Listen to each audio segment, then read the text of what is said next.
Als het even lekker te fietsen is en dan komt ze nog een stippen, dan kunnen deze er steeds een leuke pieperwijntje in komst. Maar wat is het verhaal erachter?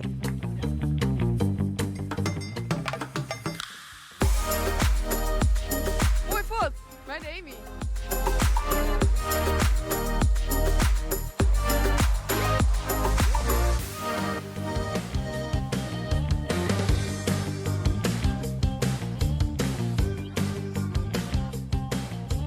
Nou, we waren hier op een fietsroute en je komt echt een hele grote fietserdel.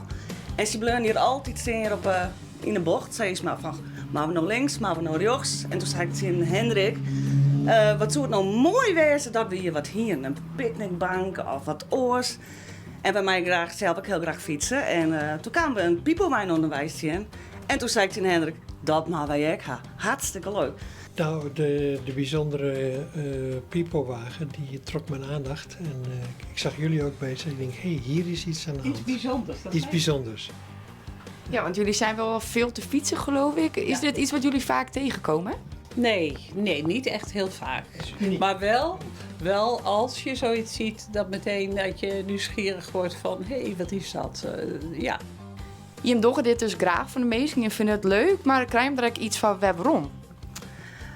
Zeker, we hadden altijd hele mooie leven in het gastenboek. Als ik jongens thuis kom en ik doe hem op slot, zeg maar.